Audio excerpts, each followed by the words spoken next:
Bernard, bonjour. Merci d'avoir accepté au pied levé cette invitation pour une interview. C'est un piège. C'est un piège. Tu as donc écrit un livre, un album illustré, on parlera de l'illustration après, qui s'appelle Agaleota. Qu'est-ce- D'où est venue cette idée?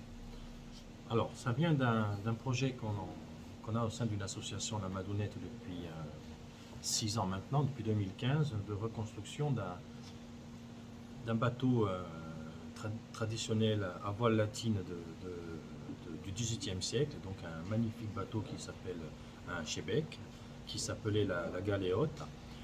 Et donc on a le projet dans cette association de le reconstruire à l'identique avec les équipements modernes qu'il faut pour naviguer en toute sécurité maintenant. Et ça m'a obligé à me plonger dans cette histoire assez méconnue de la marine corse du 18e, d'accord, avec la découverte de personnages, de commandants de bateaux corsaires absolument extraordinaires. Des gens comme le commandant P, qui est particulier, qui, pour certains est devenu un peu un traître, Guglielmo Lorenz, qui a une vie absolument de film, hein, qui est né à Nantes, qui part à 13 ans corsaire à Livourne rejoindre ses demi-frères Nadal, qui part de suite à Malte avec un de ses frères qui devient corsaire, qui ensuite revient pour aider Paoli, et c'est le commandant de la demi-galère qui a été construite, ou qui a été dessinée par des espions génois, où on voit que le nom du capitaine, c'est Guglielmo Lorenzi. Quand la révolution est terminée de la façon dont on le sait, il repart à Malte, il refait des courses contre les Ottomans, avec d'autres corsaires corses qui étaient venus avec lui. Il devient officier de la marine russe. À la fin, au lieu de prendre sa retraite, quand Napoléon arrive et fait partir l'ordre de Malte qui dirigeait l'île et prend la possession de l'île au nom de la France, eh ben, il prend la tête de la révolte contre Napoléon, il est capturé, il est condamné à mort et il est fusillé. Un véritable héros de roman. C'est une vie de roman, voilà, c'est ça. Alors Bernard, tu parles de l'histoire de la marine corse et c'est assez surprenant parce que pour tous ceux qui ont quelques connaissances historiques sur la Corse, on se rappelle essentiellement de grandes batailles terrestres, dont évidemment, on ne va pas rentrer dans l'histoire, mais la plus fameuse et la plus dramatique par beaucoup d'aspects est la bataille de Ponteno.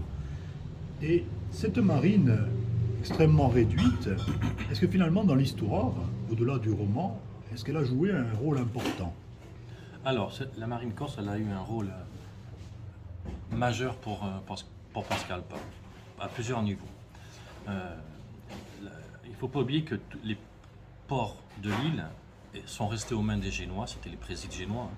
Il y avait Bastial, Gaillot, Calvi, Bonifacio, et qui n'ont jamais été conquis par Paoli. Ils sont restés d'abord génois et après ils sont passés français quand la France a gagné. Et donc il avait besoin de recevoir de la marchandise et d'en renvoyer. Et donc il s'était créé un trafic basé essentiellement sur des contrebandiers corses et napolitains, d'accord, qui faisaient un espèce d'échange. Arrivait sur l'île une marchandise capitale pour les habitants de l'intérieur, c'est le sel. Le sel qui était indispensable pour conserver les aliments, faire la charcuterie, et le sel était un monopole génois.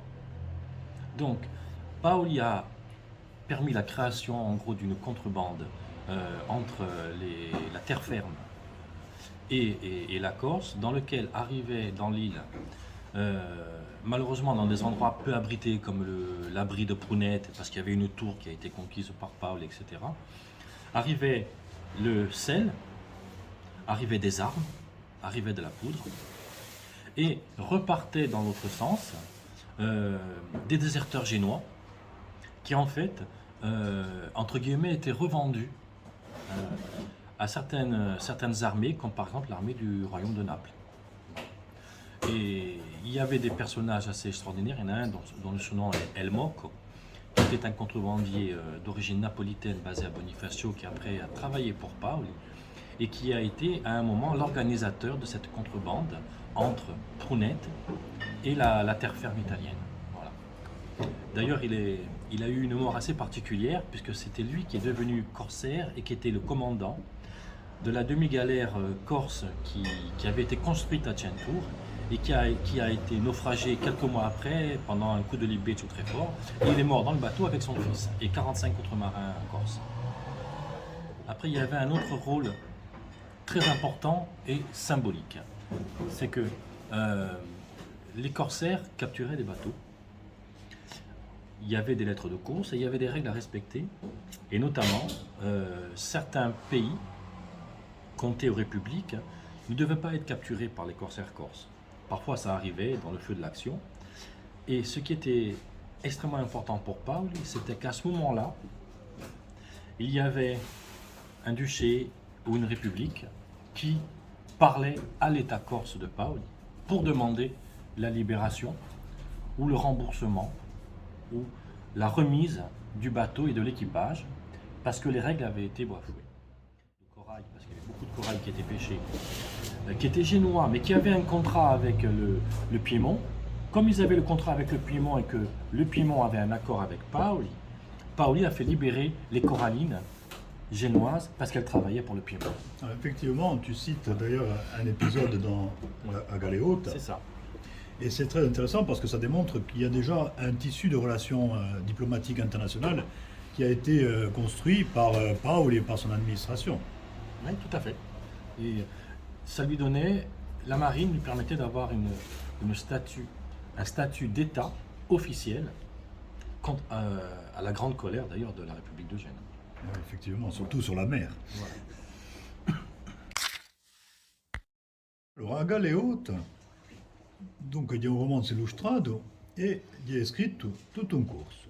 A tutto, un dice radio e no, perché ci sono elementi di una lingua particolare che è lingua franca, ma al di là di questo particolare, è un'opera di un patrimonio letterario di lingua corsa. Perché chi hai fatto questa scelta? È stato assai difficile per me, ma questo libro si basa al Settecento. La lingua normale all'epoca era il corso, l'italiano scritto e il corso. E pensavo che era più giusto di farlo in lingua di l'epoca, la lingua corsa, che di farlo in francese che è arrivato dopo. Perché Semplicemente. altrimenti sarebbe parso come una distopia, infatti. In vero.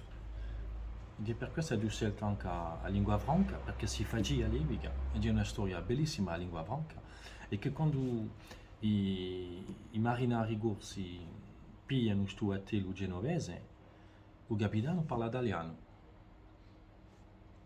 perché all'epoca parlavano italiano, e si capisce, sempre. Questo è interessante e c'è anche questo episodio, senza parlare di tutto il libro, di un personaggio che è moresco e che domanda all'equipaggio e soprattutto al capitano di passare torna per questa lingua franca per un'intercabisciera mediterranea. La lingua franca all'epoca era nata in Africa, in Tunisia, Algeria, Libia. Era la lingua di prigionieri cristiani per farci capire, dai musulmani, i moreschi che erano là. E dopo è stata la lingua di commercio tra l'Europa e l'Africa del Nord. E c'era un brado sino gli commerciali genovesi e Costantinopoli, sino all'entrata della strada di Azede, o era veramente in origine occidentale del Mediterraneo? Penso l'occidentale. Soprattutto, Io penso, perché ci sono parole italiane verso la Tunisia, ci sono parole più spagnole verso l'Algeria.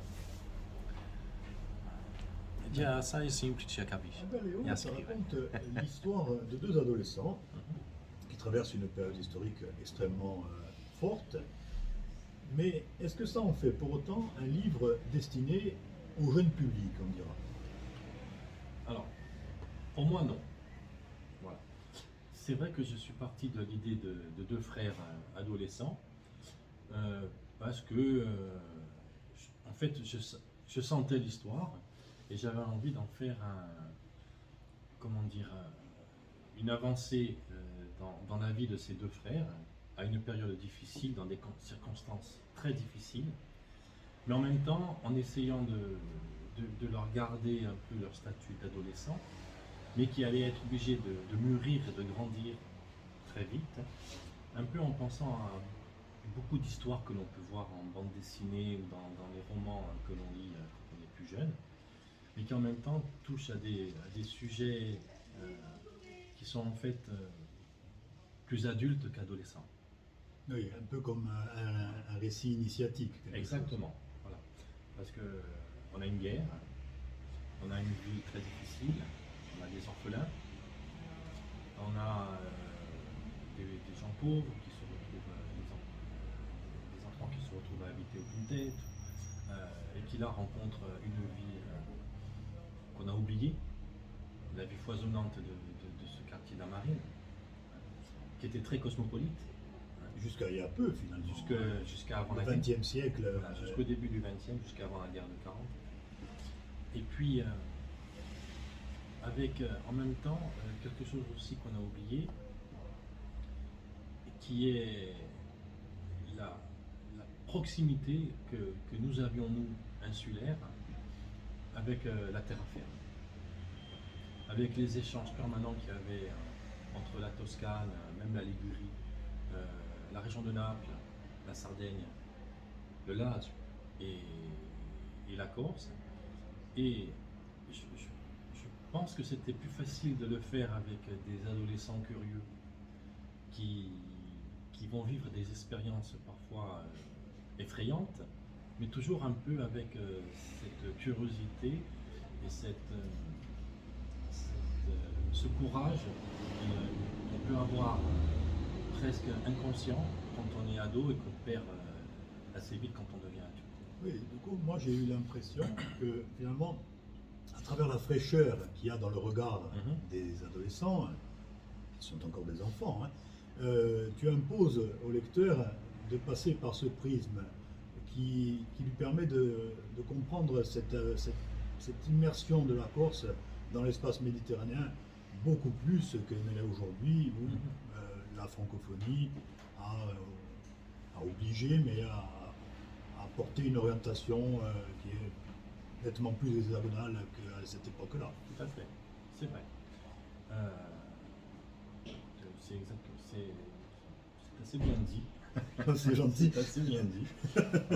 Et ça permet aussi, quand on voit que ce sont des ados qui font les choses, on est souvent un peu plus indulgent que quand ce sont des adultes.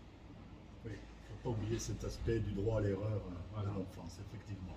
En même temps, je pense qu'ils ne font pas d'erreur. Non, j'allais te dire, Voilà. ils se débrouillent très bien Voilà. dans le rôle qu'on leur attribue. Voilà, c'est ça. Ils sont soucieux de bien faire et ils sont impliqués. Voilà. Et puis ils ont l'enthousiasme des combats politiques de Oui. la jeunesse C'est ça. aussi, C'est ça. qu'on a pu connaître. C'est ça. Et en même temps, avec ces souvenirs de livres, de romans sur les voyages. Oui, bien sûr. Si on pense à l'île au trésor, Voilà, forcément. Stevenson, Jack London, enfin, Malgré le fait que ce soit exactement un personnage, Jim Hawkins a le même âge que nos personnages, voilà. mais ça n'empêche pas que c'est une œuvre Voilà. qui fait partie du patrimoine littéraire mondial, ce que je te souhaite, cher Bernard. Tout à l'heure, Bernard, tu as évoqué une embarcation qui s'appelle la demi-galère. Et effectivement, du coup, on se rend compte qu'il y a énormément de types d'embarcations qui circulent à cette époque autour de la Corse. Et est-ce que tu peux nous dire un peu plus sur tous ces navires qu'on rencontre au cours de l'histoire? Alors, les identifications, elles sont parfois un peu floues parce que pour certains, selon l'observateur, le nom du bateau pouvait être, le type de bateau pouvait être différent. La felouque, le brigantin, la demi-galère, un gros chebec, un petit chebec, les corallines. Donc, en fait, ça faisait partie du patrimoine marins de toute la Méditerranée, d'accord, avec des tendances générales de voile latine, un mât, deux mâts, trois mâts, et avec souvent des variantes régionales. On le voit encore, nous, peut-être par les points de vue. Les points de vue des Bastia, les Pichetés, les Goths maltais, les Génois qui sont différents. Mais on peut dire qu'il y a quand même toujours un tronc commun. Ce tronc commun, il a été forgé par 2000 ans ou 3000 ans de navigation dans cette mer difficile qu'est la Méditerranée. Et ce sont donc en fait des différents noms de bateaux efficaces qui avaient chacun leur utilité, la pêche, la marchandise lourde, la marchandise légère, la guerre. Par exemple, le Chebec, qui est à Malte, est considéré comme un bateau de commerce. Nous, ici, en Toscane, en Méditerranée, il est plutôt vu comme un bateau de guerre, comme un bateau corsaire. Qu'est-ce que sont ces propriétés justement pour le combat? Alors, le Chebec, bon, c'était un bateau très fin, magnifique, hein, un des plus beaux bateaux qu'on connaisse. Et il avait encore la possibilité d'être utilisé avec des rames où les rameurs ramaient debout sur le pont. Et ce qui leur permettait, en cas de poursuite avec un vent faible, ou pas de vent du tout, de continuer eux à se sauver s'ils étaient poursuivis par les bateaux à voile carré. Effectivement, c'est un argument de voilà. poids. Et inversement, parfois, ils pouvaient de la même façon poursuivre et se rapprocher d'un bateau qui était au calme, alors qu'eux, avec les rames, pouvaient les capturer. Oui, alors, ça me rappelle l'efficacité notoire des trirèmes dans l'Antiquité, dans le monde grec, qui utilisaient les rames dans le combat, et qui, la voile ne servait que pour la navigation. Voilà. Effectivement. D'autres bateaux apparaissent. Est-ce qu'il y en avait qui étaient, je dirais, destinés vraiment seulement aux grandes puissances, qui étaient abordables uniquement pour les grandes puissances, où finalement tout le monde pouvait s'offrir une marine de guerre? En fait, non. Les vaisseaux de ligne, on a tous en tête les images de l'Hermione, une frégate, ou de Victory. Ce sont des vaisseaux de ligne, c'est un peu comme actuellement. Quelles sont les marines qui peuvent s'offrir un porte-avions? Oui, aujourd'hui, très peu. Très peu. Donc à l'époque, il y avait quelques marines puissantes qui pouvaient avoir des vaisseaux de ligne. Les Ottomans en avaient. Les Algériens à un moment en avaient aussi. Mais par exemple, la marine corse, elle, n'en a jamais eu. Elle avait des bateaux adaptés déjà à l'espace tyrrhénien, donc des bateaux petits, rapides, à fond plat pour pouvoir se rapprocher des plages. Parce qu'il ne faut pas oublier que Paul, il n'avait pas de port avant Île-Rousse, et que donc les bateaux débarquaient sur la plage. Oui, effectivement, ça c'est quelque chose qui nous ramène à l'Antiquité. Et c'est ce que je voulais te demander à ce propos, parce que tu as cité une période de plusieurs millénaires. Il y a vraiment une continuité dans les techniques d'architecture navale depuis l'Antiquité, l'Antiquité grecque classique, parce que c'est la plus parlante, jusqu'à la fin de la construction en bois. Ouais. Il y a une continuité évidente. Si on regarde, par exemple, si on prend un Chebec, bon déjà le Chebec c'est un nom d'origine arabe qui vient d'un bateau de pêche. Et d'ailleurs, c'est intéressant de savoir que par exemple le Chabécote en Corse, c'est un filet de pêche. Hein? Et ce nom d'abord Chebec, c'est un nom qui est dans toute la Méditerranée, hein, avec les variantes linguistiques, Chabec ou Chebec, Rebec, tout ça. On peut remonter son origine à peu près au XIIIe, XIVe siècle, en Orient, d'accord. Et si on regarde un Chebec et qu'on enlève son côté, son avant et son arrière, et ben de loin, il a la même forme qu'un pointu. Voilà. Et donc c'était des bateaux qui étaient adaptés à la Méditerranée. Et donc l'usage impose la forme. Oui, là on est vraiment dans la nécessité. Voilà. Évidemment, la Méditerranée, c'est un espace, ça il faut le rappeler, c'est un espace, je dirais, météorologique très particulier. Très particulier. Je me souviens d'amis navigateurs qui évoquaient souvent le fait que passer Gibraltar pour entrer en Méditerranée, c'était changer d'univers, hein. Et il fallait effectivement des bateaux capables de supporter des grains imprévisibles, C'est ça, tout à fait. des coups de tabac, des choses qui étaient très difficiles à rencontrer au-delà des colonnes d'Hercule. D'accord, tout à fait. En même temps, c'était souvent des navigations à vue de la terre, donc qui n'étaient pas longues. Donc il n'y avait pas besoin d'avoir des bateaux qui étaient très gros pour contenir toutes les marchandises destinées à la vie d'équipage, puisqu'on pouvait assez facilement faire de l'eau, se ravitailler, décharger, recharger. Voilà. Il y a quelque chose qui est très intéressant, c'est qu'il y a une tradition méditerranéenne qui est, on peut dire, universelle. Et celle qui est la plus belle pour moi, c'est les noms des vents. Les noms des vents. Parce que nous, on connaît tous ici, on dit Chirou, Mastral, Ougunin, Théoudégal.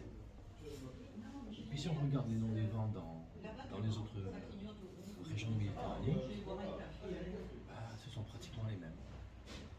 Et si on essaie de se demander d'où ça vient, ça vient de l'Antiquité. Oui, c'est une culture méditerranéenne vraiment très forte. Et c'était vraiment une culture marine et maritime universelle, parce que ça fait des milliers d'années qu'il y a des bateaux qui naviguent de l'est à l'ouest et du nord au sud. Contrairement à ce que nous on voit maintenant, où on a l'impression un peu d'être isolé, dans le reste de la Méditerranée. En fait, toute la Méditerranée était sillonnée de milliers de bateaux pendant des milliers d'années. Et qu'ils avaient un tronc commun en vocabulaire, les noms des vents. Le Grégal, c'est le vent qui vient de Grèce. L'Ibé, c'est Libye. Le Chirou, coup de Syrie. Après, on se dit, mais la Syrie, elle n'est pas du tout à cet endroit-là. Oui, mais. La géographie a évolué. À l'Antiquité, les Phéniciens, ils étaient au Liban. C'était des marins extraordinaires. Et les Grecs ont repris les noms. Ils ont dû reprendre les noms des vents phéniciens.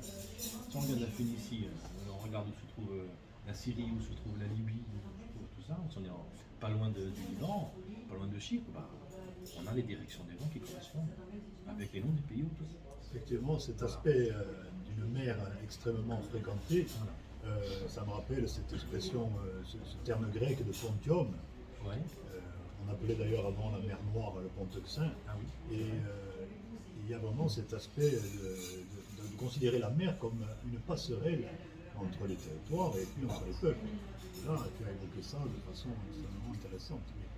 Après, il ne faut pas oublier qu'il était impossible de transporter des marchandises lourdes par la terre.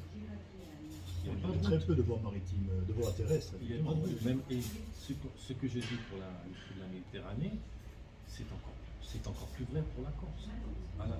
Les gens se disent, oui, on n'était que des montagnards. Quand vous aviez des marchandises lourdes à transporter de Bastia à Ajaccio, ou de Bastia à Porto Vecchio, ou de Bastia à la Terre, vous ne pouviez pas passer par la terre. C'était impossible. Il fallait obligatoirement prendre un bateau et faire le cabotage. Donc il y a toujours eu, quoi qu'on en pense, une vie maritime en Corse importante, parce qu'elle était obligatoire. Il fallait moins de temps pour aller de Bastia à Porto Vecchio en bateau que de Bastia à Porto Vecchio à pied ou à cheval. Ça, c'est un rappel très important, parce que, effectivement, on a nous, ça, ton livre, du point de vue graphique, aussi, évoque un point de vue maritime. Et on a, dans une grande partie de la littérature insulaire, un point de vue de l'intérieur, depuis les villages. Effectivement, depuis les villages, on voit arriver les marchandises, mais on ne voit peut-être pas comment elles sont arrivées là, comment elles ont le début de leur route. Alors que lorsqu'on se situe sur la mer, et lorsque, comme nos deux personnages ont fait la circumnavigation du Cap Corse, on aperçoit la Corse depuis l'extérieur. Et ça, j'ai aimé cet aspect parce qu'il raconte une autre Corse, mais qui était tout à fait cohérente et importante pour une grande partie de la population. Oui, pour moi, il ne s'agit pas d'opposer la montagne et la mer, ça n'a pas de sens. Il y a un état de fait, un état géographique. Nous sommes une île, à tel endroit, à 45 km de l'île d'Elbe, à 80 km de la côte toscane. Et ça, faire ce qu'on veut, ça ne change pas. Et ça n'a jamais changé. Donc on était obligé de communiquer avec eux. Obligé. Avec ça, avec la Provence, ce qui est la Côte d'Azur actuelle, la Ligurie, la Sardaigne. Oui. On était obligé. Et ça, ce sont des choses qu'on retrouve depuis la préhistoire, hein, Voilà. avec des itinéraires voilà. de peuplement C'est ça. Tout à fait. extrêmement... Et donc, les montagnards avaient besoin de la mer pour les marchandises qui n'étaient pas produites en Corse, certains tissus, certains matériaux. Et puis les marins, quand ils venaient en Corse, ils étaient chez eux. Donc ils avaient les marines et ils tout là. C'è un punto che volevo abordare con te. Hai trovato un grande lessico marittimo e al di là della marina, anche che tocca tutta l'architettura navale, la costruzione. Noi siamo assai bravi di un lessico agropastorale, ma questo qui ti ha domandato assai sforzo per trovare. Posso dire Era uno strasio. E dopo, allora, guarda un esempio, un commento italiano come si dice. Ok? Dopo, un bel dizionario di motti, Pietro Casanova. È un nome Ramaiolo. Voilà, veramente bellissimo dizionario pratico con ritrati Bellissimo. bellissimo, pratico. Dopo gli ho domandato per esempio a mio amico Gennaro, come si dice, un sec, una sec, cose così. Così penso certe parole che esistevano e che non erano mica usate da voi parecchi anni. Ma La lingua esiste, questa si perde di nuovo. Voilà. Francamente l'arnese e cose così sono gli stessi per rimare, per costruire un mobile degli stessi. La zega di una zega. Ma hai parlato di una partita di un lessico che veniva di Catalogna. A nota e quelle latine, una grande parte di inglesi sono origine di Catalogna, ma anche di una maniera più anziana, queste parole cataloghe già hanno un'origine araba, okay? E c'è stata una circolazione di parole che infatti sono quasi gli stessi da Spagna a Sicilia. Ecco, Revel, l'Alberi, Remi, tutti due. tutto qui viene di questo mondo Voilà. qui. E dunque, era Broa qui veramente un Mediterraneo. Allora mi rimane questa espressione di Brodel, che parla di un continente liquido, e che dirà veramente qui hai fatto un punto non si immagine, hai messo una parola giusta. Bernard, je te remercie pour ton temps et pour toutes ces informations. Et je crois que toi aussi, du coup, tu as des remerciements à apporter. Il y a beaucoup de gens à remercier. Alors d'abord, je vais remercier mon partenaire illustrateur, Denis Grenier, qui c'est quelqu'un d'adorable, d'extrêmement intéressant, mais qui a un talent immense. Et on a très bien travaillé ensemble, on n'avait pas besoin de beaucoup parler pour que chacun complète ce que l'autre fait. C'était vraiment une excellente collaboration, très motivante, etc. Ensuite, j'ai toute l'équipe de Canada. Parce que c'est un régal de travailler avec l'équipe de Canada. Je peux remercier Marilus, Massa, Maria-Hélène et Gaspredal, toute l'équipe. On en oublie toujours, On en rassure oublie, toi. mais franchement, c'est un régal de travailler avec eux. Donc, ils sont motivés et puis efficaces. Efficaces Pour les avoir fréquentés moi aussi, voilà. extrêmement humains. Et extrêmement humains et en plus très, très conscients de leur devoir de transmission, d'aider à la transmission de culture et de savoir. Ensuite, je voudrais remercier Jean-Marie Laric. L'incontournable. Il a fait une introduction qui est magnifique, qui m'a beaucoup touché. Et